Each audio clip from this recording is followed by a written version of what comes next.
Halo Sobat Notariat, perkenalkan nama saya Rishalwa Fadia Hasan, mahasiswi program studi kenotariatan Fakultas Hukum Universitas Indonesia.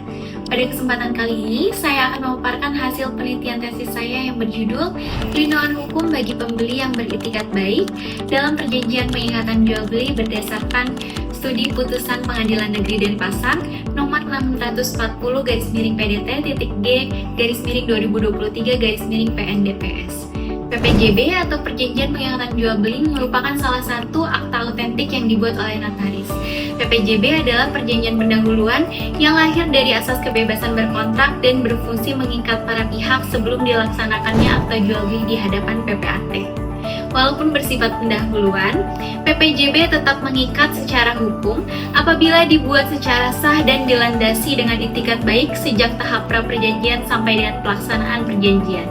Dalam teori hukum perjanjian modern, pelanggaran pada tahap pra-perjanjian pun dapat menimbulkan konsekuensi hukum sehingga pihak yang dirugikan tetap berhak memperoleh perlindungan hukum.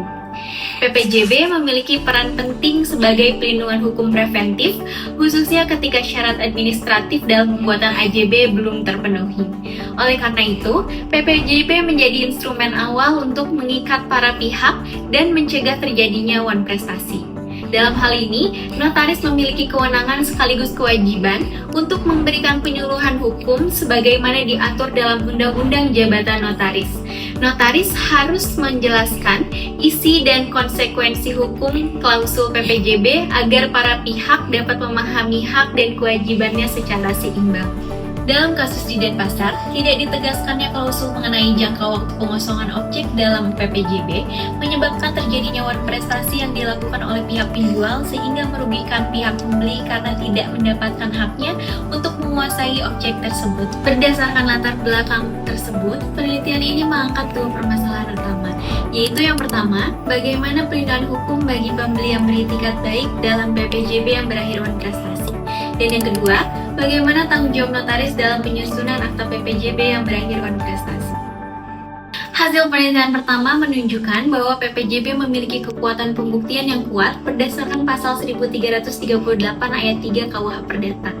Berdasarkan kasus di Denpasar, penjual terbukti melakukan wan prestasi sementara pembeli telah melaksanakan seluruh kewajibannya, sehingga pembeli dapat dikategorikan sebagai pihak yang beritikat baik. Akta PPJB yang dibuat di hadapan notaris menjadi dasar hakim untuk menilai adanya wan prestasi dan memberikan perlindungan hukum secara represif kepada pembeli sebagai pihak yang beritikat baik melalui putusan pengadilan. Hasil penelitian kedua menyimpulkan bahwa notaris wajib bertindak jujur, cermat dan tidak berpihak serta memberikan penyuluhan hukum kepada para pihak. Namun apabila isi PPJB telah disepakati secara sadar oleh para pihak yang cakap hukum, maka notaris tidak dapat dimintakan pertanggungjawaban atas adanya wan prestasi yang murni dilakukan oleh para pihak. Dalam kasus ini, ketiadaan klausul jangka waktu dalam PPJB dapat melemahkan posisi pembeli dalam pembuktian, sehingga asas kepastian hukum dan asas proporsionalitas perlu diperhatikan dalam penyusunan akta PPJB.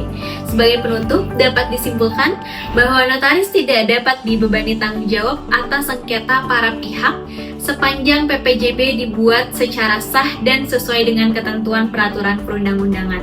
PPJB tetap dapat berfungsi sebagai sarana pelindungan hukum secara preventif maupun represif bagi pihak yang dirugikan. Demikian pemaparan hasil penelitian tesis saya. Terima kasih, semoga bermanfaat.